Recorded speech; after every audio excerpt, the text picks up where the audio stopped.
Good morning, everyone. My name is Adam Savin, and welcome back to the Center for Security Policy for our webinar series. We're joining you on a different day because we feel this topic is urgent and at a different time to accommodate our Israeli panelists. So if a friend or colleague of yours is missing this broadcast, be assured that it is being recorded and will be posted later today on our YouTube channel, youtube.com/securefreedom, and on our website at securefreedom.org. Today, our panel will be discussing the ongoing Palestinian attack on Israel.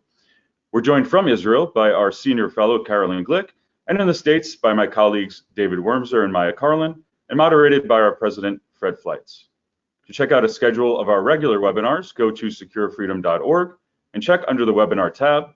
I'll also give you a preview at the end of today's broadcast. Please note that you are in listen-only mode, but you can submit your text questions in the Q&A box on the GoToWebinar panel. I will read as many questions as possible at the end of the program.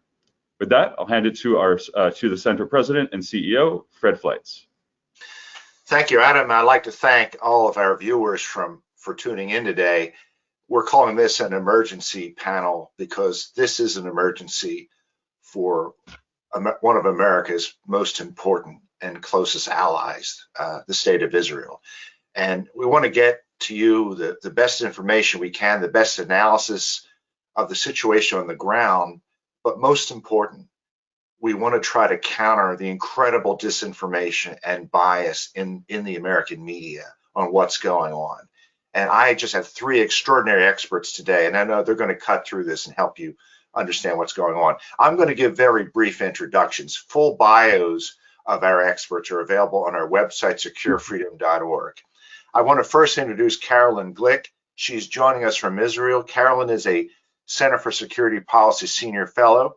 She is a senior columnist at Israel Hayom and the author of The Israeli Solution, a one-state plan for peace in the Middle East. Carolyn's credentials include serving in the IDF, also as an assistant foreign policy advisor to Prime Minister Netanyahu. I also want to note that Carolyn is the host of a new news show, the Carolyn Glick Mideast News Hour. You can watch this on YouTube. You can also find it on the center's website. We just posted the latest episode, or on her website, carolynglick.com. Carolyn, welcome. Thank you so much, Fred. It's great to be on this program. So important what you're doing. Appreciate it very much. I also want to introduce two of the center's analysts who are joining us today. Dr. David Wormser is the director of the center's Project on Global Anti-Semitism and the U.S.-Israel relationship. He also is a senior fellow at the Colette Policy Forum. David has an extensive career in U.S. government national security positions, including 11 years of intelligence experience in the U.S. Navy Reserves. He holds a PhD in U.S. foreign policy and Middle East affairs from Johns Hopkins University. David, welcome. Thank you. Thanks for having me. Also joining us is Maya Carlin. She is an analyst with the Center for Security Policy. Maya holds a master's degree in counterterrorism and homeland security from the IDC Herzl Lauder School of Government in Israel.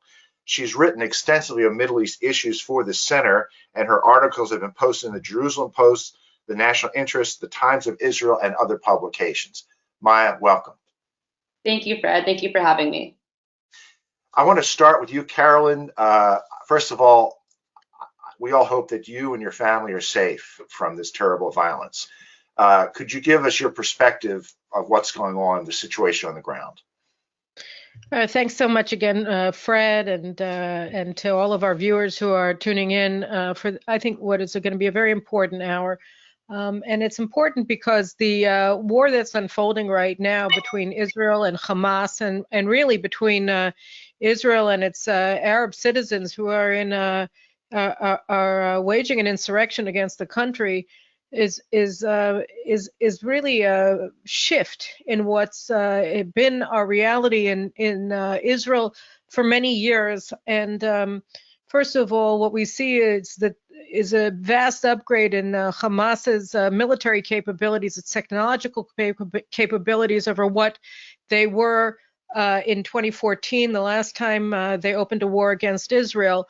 And I think it was in 2018, Ismail Sarsour, the head of their armed forces or what their terror forces said that today we have the capacity to launch in 5 minutes the entire number of missiles that we launched against Israel in 2014. And I think, that they've proven that. They have already, in the space of just a few days, launched about 2,000 rockets against Israel. They're capable of reaching about 80% of Israeli territory. They've sent millions of Israelis to bomb shelters. They've killed 7 Israelis as a result of their attacks. They were able to get through the fortifications of bomb shelters and killed a 6-year-old boy who's being held by his mother. She was critically wounded. So this is a different order of this is a different dimension. This is an order of magnitude than we've seen in the past. So Hamas definitely has that going. We'll get in a second what Israel has also done, because our abilities are formidable, and they were proven, I think, in a really extraordinary way last night. But the other aspect of this war that's so earth-shattering for Israelis is the lead role, really the dominant role that Israel's Arab citizens are playing in the violence. There's no word other than pogrom to really characterize the kind of violence that Arab Israelis have been undertaking against their Jewish neighbors in mixed Arab-Jewish cities throughout the country, whether it's in central Israel, in the cities of Ramleh and Lod, in northern Israel, in the cities of Haifa and Akko, in southern Israel, in the Negev, and in the city of Beersheba, in Jerusalem, of course. Arabs have simply been trying to lynch. They've been lynch Jews, burning Jewish property, synagogues going up in flames, something that people haven't seen except for, in footage from pogroms in Germany in the Nazi period and in Eastern Europe. And this is happening in central Israel. Cars are being burned, torched by the dozens, as if we were in suburbs of Paris. And all of these things are happening now to police stations, and they haven't really happened in the past. We had a burst of violence from the Arab citizens of Israel in October of 2000, at the beginning of the major Palestinian terror war after the failed Camp David peace summit. That led to a 4-year terror war that took the lives of over 1,500 Israelis, but that only lasted for about 10 days. And this one looks to be much more significant, much more dangerous, much more violent, even than what we saw 21 years ago. So this is new. I think it's shattered a lot of people's illusions about the possibility or the nature of coexistence between Arabs and Jews in Israel. And I think on that level, the most stunning thing for me looking at this, and I wrote about it in my column that appears in Israel Hayom today, you can also read it on my website, carolynglick.com, is that, for many years, really since the start of Israel, Israeli Jews have kind of taken for granted that the Arabs hate us, that they're anti-Semites. But it's sort of like weather. On the left, they excused it, they justified it, and they accepted that, and they decided that what Israel has to do is to try to appease the Israeli Arabs, to placate their justified hatred of Jews by not just through things like affirmative action, but to try to limit the expression of Jewish nationalism in this country, to try to lower standards for judging Arab violence, and use the double standard for prosecuting Jews who get into fights with Arabs. So we've seen a lot of this sort of dual justice system, one for Jews and one for Arabs here in Israel. And on the right, they've accepted the fact that Arabs hate Jews, but they thought, well, maybe they'll put it aside if we fully integrate them into Israeli society, into all spheres of life in Israel. And what we're seeing now really is that the acceptance of Arab anti-Semitism almost as a natural phenomenon has come back to bite Israel. That's not what you can do. That at the end of the day, just as was the case in Europe, anti-Semitism is an ideology. It's an extremely powerful ideology. It's more powerful really than anything else. I mean, if you look in Akko, they burned a swath through that city, and I have no idea how they're going to rebuild. I mean, the government spent hundreds of millions of shekels developing the old port of Jaffa, of Akko, as a tourist attraction. You have a lot of hotels, and the Arabs have gone business by business, burned down all of the Jewish businesses, bypassed all of the Arab-owned businesses, burned down Jewish restaurants, including some that are sort of national landmarks, hotels that were built in antique areas of ancient Akko. So these things, it's hard to know how any of this is going to happen, but I think that going forward, Israelis are going to have to think very long and hard about how we look at Arab anti-Semitism and how we force a reckoning, really, both with ourselves and with our Arab citizens, about how we go forward and how we end their hatred of Jews. It's their fault, and they have to stop it. So I think that's the other thing. And then going back to where I started from, which was the various capabilities of the sides.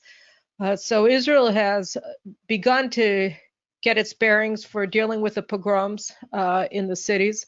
The police have called up their reserve forces of the border guards, and they're coming in, and it looks like things were a little bit calmer, although I'm not quite sure, last night than the previous 2 nights of violence. They're probably going to have to call in, Prime Minister Netanyahu said that he was going to be calling in military forces into the mixed cities to try to keep down the violence, impose curfews, and restore law and order. And in terms of the IDF and the capabilities that they're bringing to bear in Gaza, I think everybody's sort of constantly looking to the north, seeing whether Hezbollah is planning on getting into the action or not. Dave will speak to this more.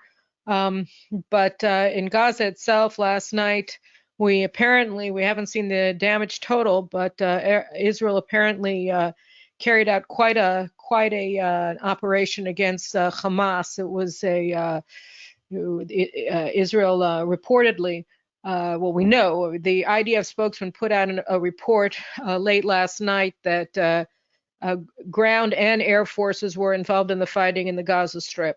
And so the foreign media were reporting this as in the ground forces had begun entering into the Gaza Strip. So Hamas placed all of its forces in its underground tunnel network that hides them and enables them to move from point to point without being seen. They're all over Gaza. And Israel apparently knew exactly where these tunnels were, and so they wanted everybody to get into the tunnels. And then they shot up, and there were no ground forces in Israel. We had artillery shooting into Gaza from the Israeli side of the border, but we didn't have any forces actually enter into Gaza. And so the Air Force had 160 airplanes in the skies over Gaza, which is an incredible number, shooting ordnance, around 80 tons of ordnance on the tunnels, and apparently hundreds and hundreds and hundreds of Hamas terror fighters who were planning on attacking Israeli forces who they thought were in Gaza were killed in the attack, including their special forces who were supposed to be the front line, the tip of their spear. They're apparently all dead underground. And just as Sinwar, actually I called him Sarsour, his name is Sinwar, had said in 2018 that they were going to be able to shoot in 5 minutes the same number of missiles that they shot throughout the war in 2014.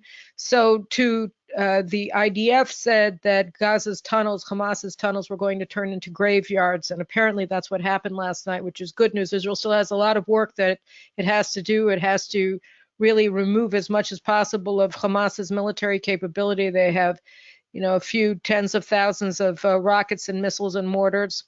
They've shot about 2,000. I don't know how many Israel's gotten on the ground, but there's a lot of work, because I think that the goal of this war has to be to decimate their projectile arsenals to the point where they can't really mount any major campaign against Israel for a number of years, and to destroy as much as possible, meaning a majority of their terrorist forces and their command and control infrastructures. And I think that's what Israel's working on.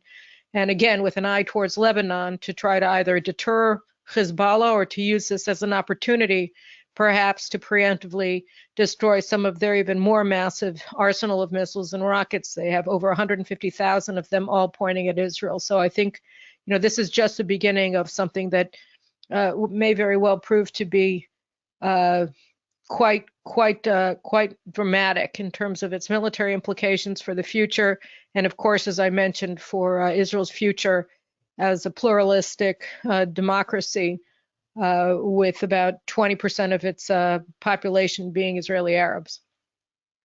Thank you, Carolyn. Dave, I want to go to you for a 40,000-foot view. You've written extensively on this on our website, securefreedom.org, and one of your analysis was entitled, said in the title, that this was an intentional escalation.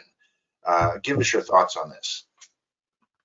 Yes, it was an intentional escalation, by the way, not by Hamas, but by the Palestinian Authority, something that we're going to have to ask very serious questions about going forward. This started in March, not last week, not 2 weeks ago, not on Al-Aqsa Mosque, Temple Mount, not in Sheikh Jarrah. This started 2 months ago when the Palestinian Authority decided to cancel its elections and decided to divert the inevitable uprising and potential Hamas takeover that would result from canceled elections by diverting that anger and inciting it against Israel, triggering another uprising against Israel.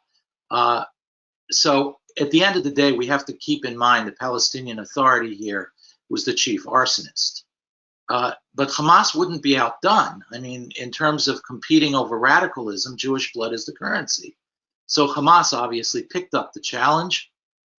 The irony of it is that Hamas emerges from this not only commanding the Palestinian street, the very thing that Abu Mazen was afraid of validating through an election, but Hamas commands now a bit of the Israeli street, the Israeli Arab street.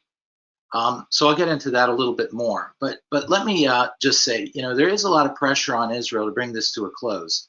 And I'm hearing a lot of Israeli commentators on Israeli TV noting that and then adding we have to declare victory and go home. One has to remember Israeli mainstream media is a lot like the American mainstream media. It isn't a politically neutral structure. So at the end of the day, you're hearing this crescendo of voices saying, let's just declare victory, go home. And they're adding to this, not only that the world is asking for this to stop, but that the Israeli people are asking it to stop. And I have to say, I am watching many commentators who, even on the left, on Israeli TV, I am watching a lot of Israelis, I'm hearing from a lot of Israelis. Israelis want this war to end with a victory. They don't want to have this happen again in 3 months, 10 months, 2 years. Something has changed. Something profound has changed. And the Israeli people are patient, from what I can see, to let this go on until it's done thoroughly. So I think that there's a misconception emerging, both from watching their press, but also internationally. So let me go to a fundamental question. I don't believe this is over yet. And I think this will continue. But I have to make a judgment on where we are now. And I believe where we are right now is that Hamas, and I say this with a great deal of pain because Israel is a key ally of the United States, and as a result, the United States ultimately will be judged by the results of this war too. But the truth is the Hamas flag still flies freely over Arabs who go up to the Temple Mount. Pictures of Hamas leaders are hung over the Temple Mount. Hamas commanded an Arab revolt on the Israeli street. This was not a civil war. This was not Jews and Arabs fighting. This was an Arab revolt that was ordered and commanded from Hamas. There was indeed one case, and only one case, of a really awful and horrible Jewish lynching of an Arab in Bat Yam, but it's the only case. And the Israeli government is pursuing these people who come down on them with a hammer. And I want to note that every single Israeli leader, from the far right, every single to the far left, every single religious leader in Israel and cultural leader in Israel has made incredibly clear, painfully clear, that this is not them and they won't tolerate that. In contrast, I see a stream of Arab leaders, Muslim Arab leaders, not Christian Arab leaders, Muslim Arab leaders on Israeli TV with anchormen begging them, practically begging them to say one word of condemnation, even balanced condemnation, or we condemn both sides, with Hamas, and they're unable to do it. Begging them to condemn the violence against the Jews, and they're unable to do it. This has profound long-term implications. And I want to emphasize, this is not Jews and Arabs fighting. This is an Arab revolt challenging the Jewish presence, much like the war itself is. So that the Hamas has ripped the social fabric of Israel, and it commands the ability to do so again. Third, Hamas will end this war able still to command how much normalcy Israel has in its cities along its agenda. Yes, it is severely damaged. I cannot emphasize strongly enough what Carolyn said about how much immense damage the Israeli army has done, and truly every military in the world should look at how Israel did this, because this is a new sort of warfare. This is a level of sophistication and integration with intelligence that is shocking. The Israelis have mastered something I don't believe any military at this point can. So I don't belittle that, but I do think that it's temporary. So at the end of the day, Hamas still commands the ability to disturb the Israeli street and cities and dictate when life is normal. The next thing is that Hamas has sowed doubts in regional leaders about Israel's being either a paper tiger or extremely strong. I will leave it to Maya to talk about Israel's nemesis or enemies. But I'm seeing even among some of Israel's allies, or not allies, but peace partners, questions whether Israel's really a paper tiger now. So this is very dangerous. Israel, if it's seen to be weak, can lose its peace treaties. And I emphasize here two things. One is war is not a military affair only. It is a psychological conflict. War is a political engagement. It isn't about power alone. So one has to ask these psychological questions to determine who has won and who has the perception of having won. And in the Middle East, the key political story that has survived 1,000 years in Arab society is the story of 1,001 Nights. And one must remember that in 1,001 Nights, the epic symbol of weakness, Sherazade, about to face execution the next morning, powerless, managed through manipulation to take control of her executor's soul, the Sultan. And by the end of the story, she was the most powerful person in the kingdom. Power is what you make of it. It isn't something that is measured by raw numbers. So, and I believe the Israeli military makes that mistake too often. In the Middle East, being the strong horse is the key, not being the weak donkey. And hey, Dave, I'm going to move on to Maya because we got to get everyone in. Sure. Maya, but yeah. I want to talk about outside actors, and I think we know there's several who are involved in here. We know that several foreign leaders are inciting violence via social media. They're fueling mainstream support for the terrorists who are attacking Israel. Who are the main foreign perpetrators of this, and what is their agenda? Well, Iran and Turkey are hands down the biggest perpetrators of spreading propaganda, misinformation, and incitement via social media. Over the weekend, the supreme leader of Iran was tweeting up a storm, encouraging Palestinian militants to stand their ground, increase their efforts of resisting the barbaric and evil Jews, and using language and rhetoric like that in referring to the Jerusalem clashes. Hours after tweeting this, Hamas launched hundreds of rockets into Israel. So it's clear to me that these Palestinian militants, at least in part, were incited by the language that the Ayatollah used.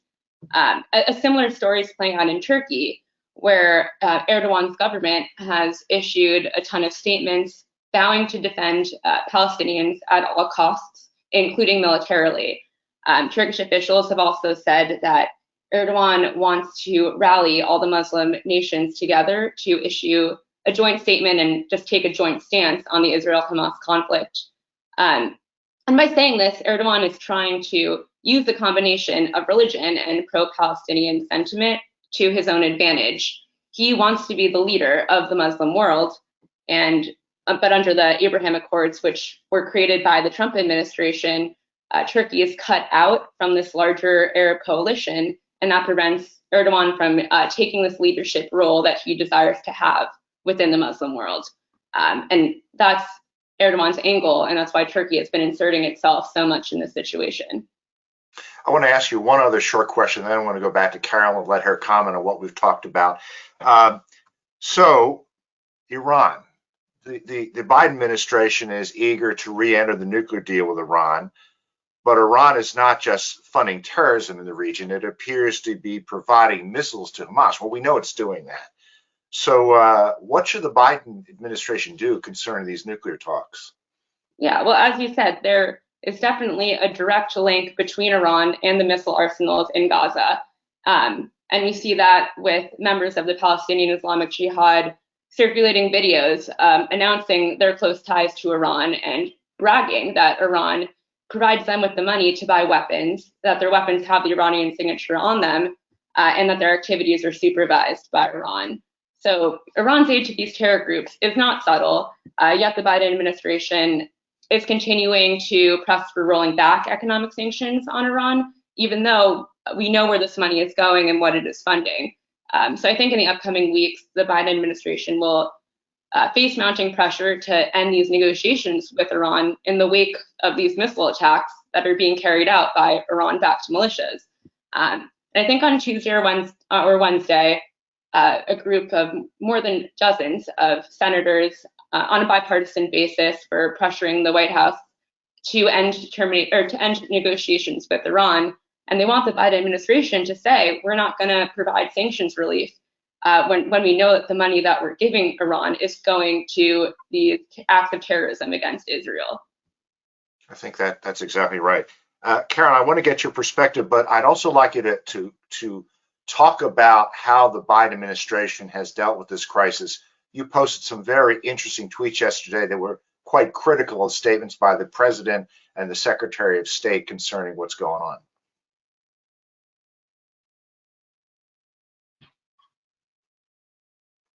Sorry, I just wanted to say add one more thing to what Maya was discussing, which is a foreign influence here. And I think it's very important also to remember that Jordan has played a very bad role. Jordan is an actor that tends to be viewed as moderate and a moderating force.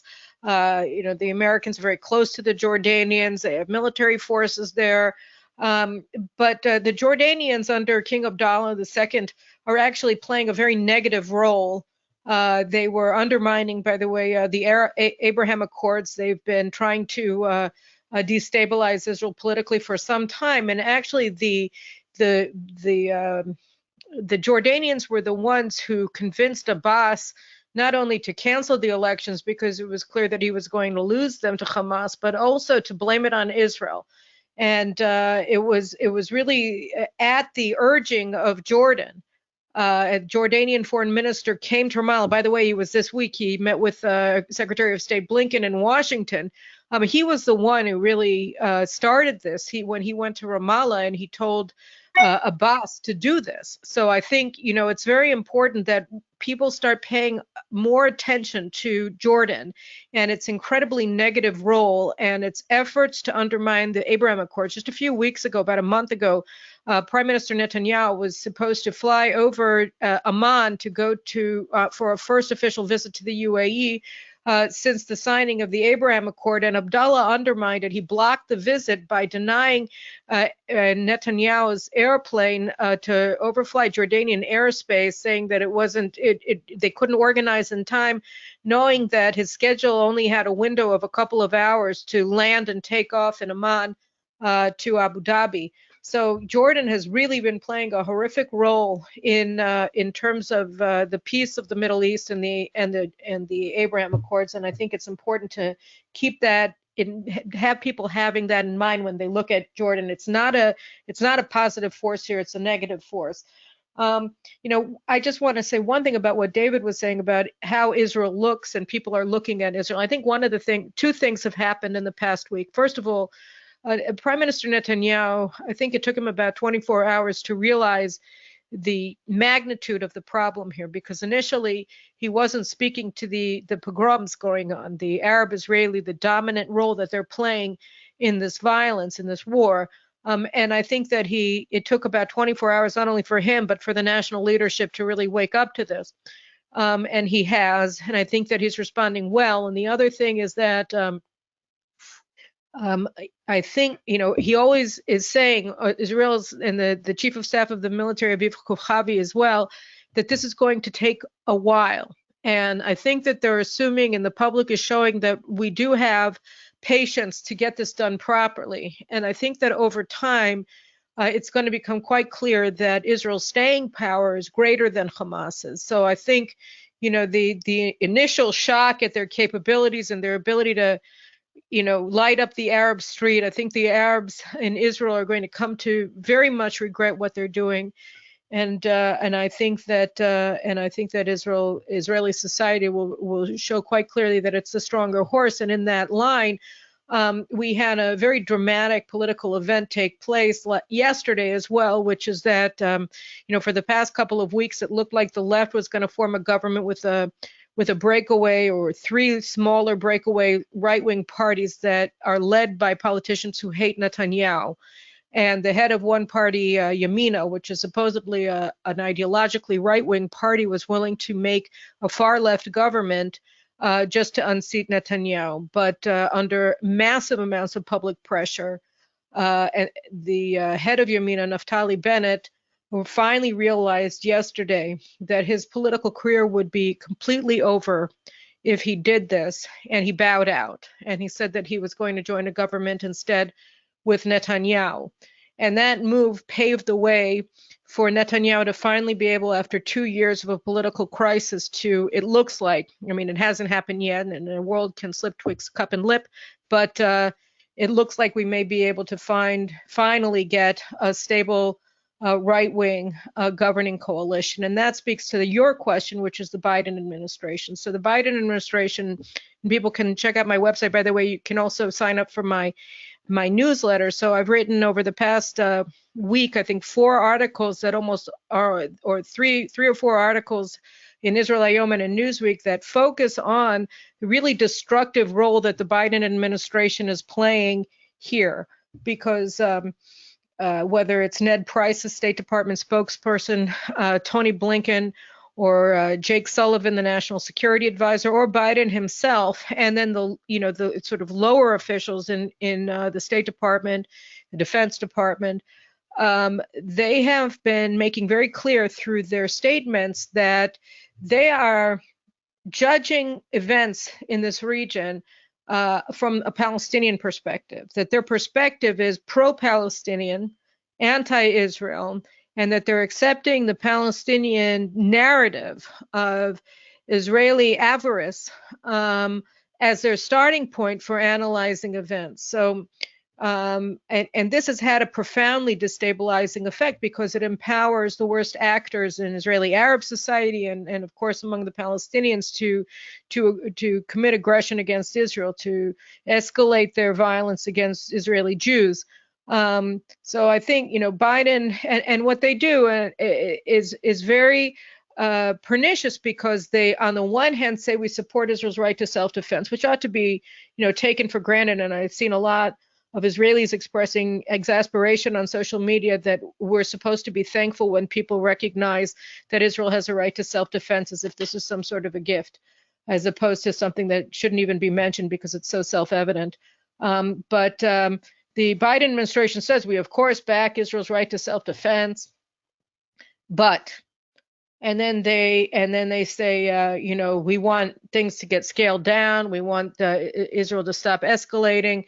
And they put all the agency for the violence on Israel while objectifying the Palestinians, whether in Hamas or in the Palestinian Authority, so that Israel is really the only one that has to take active measures to scale back violence, to bring things down to a level when we're not the ones escalating it, we're the ones being required to de-escalate it. And the sort of Damocles that the Biden administration is very clearly holding over Israel's throat is the UN Security Council, because every time, that the missiles start shooting at Israel from Gaza, the UN Security Council wants to convene to condemn Israel. And they were supposed to do that, I think, this past week on Wednesday or Tuesday, and the Biden administration said, well, no, it's too early. Let's wait for things to happen in the region. And by saying it's too early, as opposed to saying this is ridiculous, they left that gun on the table, the loaded pistol on the table in Act 1. And so Israelis are basically just, the government has to just accept the fact that, the Biden administration is eventually going to join in condemning Israel. And here we have to realize that, the Biden administration, a lot of commentators in the United States have remarked on this because it's so obvious and so important, which is that the Biden administration, from a foreign policy perspective, is very much the third term of the Obama administration. It's all the same people. In fact, the more radical people in the Obama administrations are the ones really at the wheel in the Biden administration, whether it's Robert Malley, who's the envoy to negotiations with Iran, who's the most pro-Iranian official, I think, in the Obama administration, and a lot of competition on that. Or in Hadi Amar, who's in charge of the Israel, the assistant Secretary of State for Israel and the Palestinians. And these people have long records of pro-terrorist statements that they made over the years before they joined the administration in these very senior roles. And so the Obama administration ended its sort of Israel policy with two things. One was the Iran nuclear deal, which gave Iran a nuclear bomb, the ability to have a nuclear arsenal in 2030. And with Resolution 2334 at the UN Security Council in December of 2016, and that resolution, which the Obama administration abstained from, but also was responsible for, said that all Israeli presence, essentially, outside of the 1949 armistice lines, including at the Western Wall, including all the neighborhoods in Jerusalem, including Sheikh Jarrah, including the all neighborhoods and all of Judea and Samaria, is a flagrant violation of international law. Carolyn, I'm going to move to Dave because I want to have him comment further on something that you raised. Dave, we're seeing Senator Elizabeth Warren and the so-called squad making accusations of the Israeli government unjustly evicting Palestinians from homes in Jerusalem. It's a neighborhood called Sheikh Jarrah. I know you have other things you want to say before we go to questions, but could you talk about that issue? Sure. Let me first deal with Sheikh Jarrah. Look, there are two neighborhoods there that in 1948 were pretty much entirely Jewish. I think it's called Shimon HaTzadik and Shimon HaTzadik, exactly. Nahalat Shimon and Shimon HaTzadik. And the bottom line is that the deeds to those lands were Jewish, and the Jordanian government, most of the deeds, continued to be held as, quote, in the Bureau of Enemy Territory. So the deeds were never removed and taken over formally by the Jordanian government as Jordanians were redistributed to Arab families as their deeds. In 1972, the Israeli Supreme Court ruled that those few properties that were in fact transferred to Arab owners, they will honor the Jordanian move. And they will also honor the Jordanian agreement with the families that they allowed to move there without deed to pay rent to those for these properties to its owner, which under Jordan was the Jordanian government, but now would be the Jewish families that have the deed to this land. It's an internal legal matter in Israel. The The problem is that a number of the families, quite many of them, have not paid rent now in 50 years and are, in any legal sense, long-term squatters. So the owners of these properties have taken it to court in civil action to assert their right to have either the money paid or the people who are in those houses as squatters removed. And that's what this is about. It's a civil legal matter. This is not a settlement, so to speak. This is not a new purchase of Arab territory. This is simply a deed that has been existing for as long as just about any other deed in that neighborhood, way back to Ottoman times, that is even the Jordanian government had continued to recognize as deeded to what they called the enemy, which is the Jews. So this is not what Elizabeth Warren has said. She called it abhorrent and illegal, which means that either she's so ignorant of the situation that one really doubts whether she can contribute anything positive to this debate, or alternatively, she's establishing the principle that Jewish deeds are less valuable than other people's claims to Jewish deeds. So, which has its own name in a different way. So, I think this is incendiary. I think it is fueling more of this violence. I think it's giving Hamas and others another psychological victory, and that's dangerous. Now, about this, I outlined the psychological victory because I believe the Israeli operation is still going on, and I believe the Israeli people have the patience to carry this through. So this now turns into what strategically is required of Israel to do in the next couple days in order to come out of this a victor and not face the psychological issues and damages that I've outlined here. The immense physical damage is momentary. The ability for Hamas to continue to psychologically assert itself means that recruiting new people will be on steroids. They will replace all their dead fighters very quickly. The money, unfortunately, the Biden administration is going to move successively, even without an agreement, toward releasing Iranian funds. So the money will be there and the Iranians will give the weaponry. So the reestablishment of this capability by Hamas will be blazingly fast. So whatever physical victory Israel's had is truly very momentary. So it's very essential that Israel wins psychologically. And I don't believe, it's hard for me to say I'm an American and I don't have a child in the Israeli military. I do have relatives in the Israeli military and friends, but I don't have a child. I don't have an immediate family member. But I do not believe that Israel can really, truly win this psychologically unless Hamas is destroyed in Gaza. Now that can be either through a ground attack or as what Carolyn is saying, which is a sustained campaign of such pressure that the whole system collapses, which is quite a possibility as well.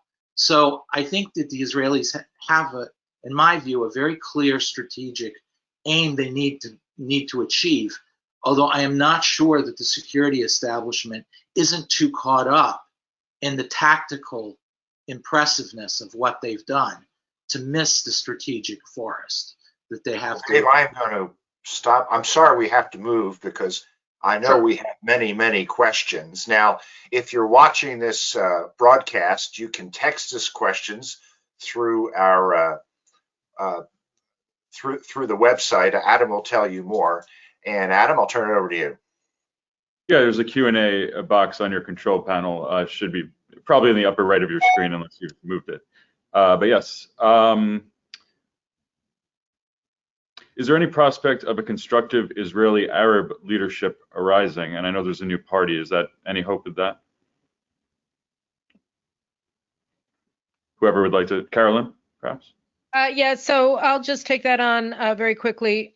Right now, no. I mean, there was a lot of hope. I was one of the people hoping that the Ram party, or the United Arab List party, which is a party that's led by the southern branch of the Israeli Islamic movement, which is a Muslim Brotherhood movement, that they were going to be sort of the Israeli version, the domestic version of the Abraham Accords, because Mansour Abbas, the head of it, for the first time expressed willingness to support not only a left-wing government, but a right-wing government led by Prime Minister Netanyahu, and he still is. He wants to be involved. The problem is that he is a representative of the Muslim Brotherhood, and they are, there are two branches of the Islamic movement in Israel. The northern branch, which is led by a man named Raed Saleh, who is just an out-and-out fire-breathing jihadist to the point where the British wouldn't even let him into the UK. And then the southern branch is always considered to be, much more moderate, much more peaceful, much more involved in charitable work than promoting jihad. But they support terrorism, and they support Hamas in this war. And I think that was a wake-up call to all of the Israelis, including myself, that were thinking that they might be the answer. And again, I go back to what I was discussing in my opening remarks, which is the centrality of anti-Semitism in the Israeli Arab psyche. And I think that until we deal with that, until we demand an end to that, we're not going to see an Israeli Arab leadership emerging that is going to be capable of actually, truly being full members of Israeli society in the way that has to happen in order for us not to be fearful of what may happen tomorrow. If I can just add to that, I actually do believe that what was happening before this war with Mansour Abbas was very significant because I think that the Arab Street began to realize that they have a lot of issues that they have to deal with, and that the Israeli state is the mechanism to begin to deal with it. And so therefore they started engaging in the Israeli political process. Unfortunately, I think that it all depends now, again, on the psychological aspect that Israel has to emerge as the strong horse and make it clear to the Arab population that it is the address in the long run for success, strength, and community welfare. And that again depends very much on the Israeli resolution of this war. I don't believe Israeli tactical behavior can more than momentarily control the Arab street in Israel. You can flood with police, you can flood with Shin Bet operatives, and they will bring order, but they won't bring a fundamental change. The change is the psychological. Dave, let's continue with you. Why does the U.S. continue to have congressional members on the Foreign Affairs Committee who are extremely anti-Semitic? Oh, this is, I think, one of the most horrible developments. You have Jews being beaten up in New York. Lynching is not only going on in Israel. There's some anti-Jewish activity going on in New York and in America, and I'm sure there will be more to come. And these congressmen tend to be more championing the terrorist organization than caring about citizens of this country and saying about who protects who, et cetera, et cetera. Right now, they should be caring about the fact that some of their allies and some of the people who are involved with their political activities are inciting people to kill Jews. And they should be the first to be out there to condemn it and not to pour fuel onto it. The second thing is they're lying. There's a fundamental commitment to truth any high-level public executive or official must have. And they're simply lying about the Arab-Israeli conflict, and they know better. They're acting as a propaganda instrument of a foreign terrorist organization that is pulling the strings. This is unacceptable. I've noticed that a number of Democrats have come out against it. I'm astonished that this is the first real issue that has united, that has breached the ranks between Republican and Democrat. I would hope that the Democratic leadership takes note of this and cleans its ranks out and makes clear this is unacceptable. This is anti-Semitism, no doubt. Tactical question. Can Israel establish a cordon sanitaire around Gaza, deny them electricity, water, and food, deny them imports of raw materials until the people overthrow Hamas? Whoever would like to take that. It can. It obviously it can. It's just a question of whether, it will or not. And I think it may happen, but that is, the Gaza right now, they actually knocked out 3/4 of their own electrical generation capacity by misfiring their rockets. Right now, Gaza has the capacity to have electricity, to provide electricity for 5 hours a day. I think, that's very much being weighed right now, whether to just cut it off completely. I think obviously they should, because Israel is supplying them with it.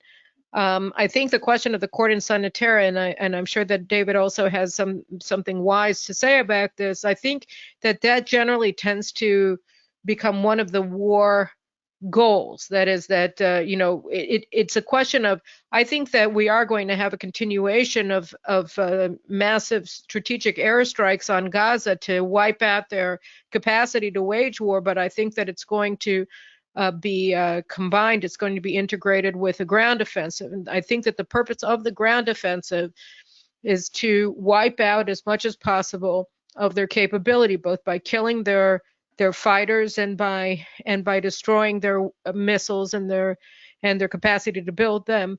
I think that Israel does not have the interest in seizing control of Gaza for the long haul, and I think that strategic concept has not changed. But I think that it's clear now that we're going to have to seize some control of those areas. How large the cordon sanitaire would have to be, what the width of it would have to be at this point, given their capabilities, I'm not sure. But I think that would probably be something we would want to have as an outcome of the war. Up until 2010, we did have sort of a cordon sanitaire, and one of the mistaken decisions made at the end of a mini war that we had with them in 2010, I think it was that Israel agreed to give it up. And I think we've been paying a price for that ever since. So I think that, that definitely has to be one of the things that Israel achieves by the end of this current war. I agree with everything that Carolyn has just said. I would add one thing, though. The United States, that's where the biggest pressure is going to be, is to bring humanitarian aid and relief to the Gaza Strip. So I don't think it's going to be very effectively cordoned off from outside funds and so forth. I want to note one thing in that regard that is so horrifying, especially since the United States has re-recognized and re-entered and refunded UNRWA, the United Nations Relief Work Agency, the UN body that is singularly dedicated to helping Palestinian refugees for the last 75 years. Now, 90%, I emphasize this, 90% of the staff of UNRWA in Gaza are members of Hamas. They're not supporters of Hamas, they're members of Hamas. Funding UNRWA is funding Hamas. And this is where I'm very worried about our director of intelligence in the White House, because in an earlier rendition of his career, Maher Bitar, he was an official of UNRWA. And at a time when they were arming their schools, the Palestinian schools and elementary schools, as arms depots and missile launching sites under their noses and with their complicity. So I think that this is going to be very difficult, given the current structure that you have even in the United States government and the humanitarian thing, to truly cordon off Gaza. But some of the military objectives that. So I want to now go to a lightning round, because I want to squeeze in at least two more questions before we have to sign off. So I'm just going to ask our panelists to give briefer answers to see how many questions we can squeeze in before we have to sign off at 10 a.m. So several folks are wondering, what does this mean for the Abraham Accords? So I think that the Abraham Accords are a strategic they're a reflection of a strategic reality that was forced upon the nations of the region by the Obama administration. That is, the operational alliance that Israel developed with the Saudi Arabians, with the UAE, with Bahrain, and with Egypt were a consequence of Obama's essentially switching sides in the Middle East conflict towards the Muslim Brotherhood and Iran and away from America's traditional allies. And I think that the internal logic of those accords will require them, will ensure that they are maintained over time, because the more hostile the Biden administration becomes towards U.S. allies in the Middle East, the more they'll need each other. At the same time, they're incredibly intimidating. They're terrifying the Saudis. They're terrifying the UAE. So it really is a question here, I think, that David said, how strong Israel is perceived as being, because they were based upon a perception of Israeli strength. And so I think everybody is watching Israel, Israel's enemies, America, and Israel's allies in the region. And that's why it's critical that Israel take care of business right now. Couldn't have said it better. I think Carolyn hit the nail on the head. Why did Israel intelligence not take out Gaza capability over the last 5 years as it did in Iran? And they're referring to the nuclear program.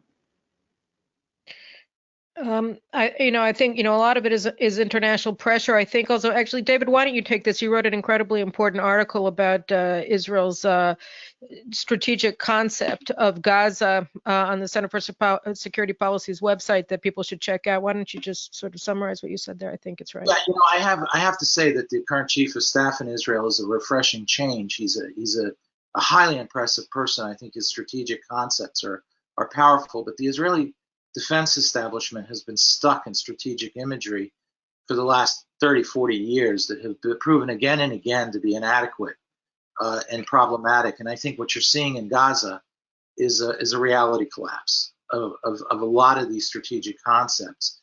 You could see it in 2006. You could even see it as far back, honestly, for those who are nerds and who are obsessed with Arab-Israeli affairs, like unfortunately I have been. You could see it as far back as the War of Attrition in the 1970 in Israel. This recurring theme of deterrence. Power is the real currency, not the perception of power. It's a failed concept, and the Israeli security establishment dominates so much the political establishment on these strategic questions, which are really political questions and not military questions. And as a result, I think you've seen Israel stuck, and I think the Chief of Staff Kochavi represents the first real crack in that, and realization that things have to change. So I have great confidence and optimism over the future of where. Let's squeeze in one more question. Yeah. There are reports of rockets fired from Lebanon yesterday. What would happen if a new front opens, and do you think that's likely? It's hard to judge how likely it is. I think everybody's assuming that it's extremely likely. And I think that, again, I said at the outset of my remarks that everything that Israel is doing is really being done with an eye towards the north, an eye towards Lebanon. I wrote on my Twitter page yesterday, there were reports in the Lebanese media that the commander of the Iranian Revolutionary Guard Corps has arrived in Beirut. We had Mughniya and we had Soleimani in Lebanon in 2006 when they opened their war, which we have to remember began actually in Gaza 2 weeks earlier than it began in the north. So it is very foreboding what's happening. I think there's a good chance, and what I said in response to those reports was that Israel really has to think about the fact that if the Hezbollah does want to get involved, that they should get involved with as much of their missile arsenal wiped out on the ground before they can take off their first shot. So I think, I don't know, we need to have some significant diplomacy going on here as well, but I think that, from a strategic perspective, from an operational perspective, it would be a very good idea for Israel to divert some of its resources right now as we're building up our forces in the south to take out a significant chunk of Hezbollah's arsenal of missiles. Yeah, I agree with all that. And again, I think too, this war ain't over. So I think that we'll see more coming. But I think, Maya, since at the end of the day, the decision to go to war in Lebanon does not rest in Beirut, it rests in Tehran. And this is really, Iran directs this. One has to understand Hezbollah is an Iranian unit. It's not an independent organization. So I think Maya is probably the one following the Iranian stuff who could most give us a feel for the mood and where this is headed. Absolutely. And I've heard the question, can this be considered another one of Iran's proxy wars? Because they're using the same system of providing weapons, providing monetary funds to their own militias on the ground now in Gaza and also in Lebanon, just like what they're doing with the Houthis in Yemen and Iran-backed militias in Iraq. So I think this is a strategy that we see Iran use. So it would make sense to me that this could be called another proxy war. Well, I'm afraid we have to wrap this up. I think you can see we could go another hour. Defending the U.S.-Israel relationship is crucial to this center, and that's why we've redoubled our efforts to cover this crisis this week with work by Maya Carlin and David Wormser. We've been posting some of Caroline Glick's stuff, and we're going to keep doing situation reports. We'll be doing more webinars so our supporters can understand what's going on here and how we cut through the deception you're seeing in the Western media.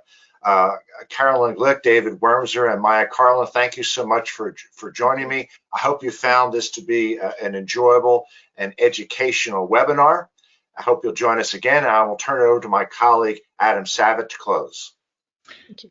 Yes, coming up, make sure not to miss next Tuesday, the 18th, 1 p.m. We'll be welcoming Mike Pompeo for an in-depth dive on Biden's national security policies with Fred Fleitz and David Wormser. The following Wednesday, May 26th, Putin's policies through different sets of eyes with Andrei Ilarionov, moderated by Michael Waller. On Wednesday, June 16th, I'll be moderating Taiwan Invasion, How Would China Do It?, featuring senior fellows Steve Bryan and Grant Newsham. And June 30th, Islamophobia and the War on Free Speech with Robert Spencer, moderated by Kyle Scheidler. We enjoyed having you today. Remember that important and timely events like this are only possible because of your generous support. If you enjoy these programs as much as I do, please visit our website, securefreedom.org. Click on the big white donate button in the upper right corner, where you can make an instant contribution by credit card and learn about other methods of donation. Thanks again to the panelists. We'll see you here next Tuesday when we welcome Mike Pompeo. Have a good day. Thank you, everyone. Thank you.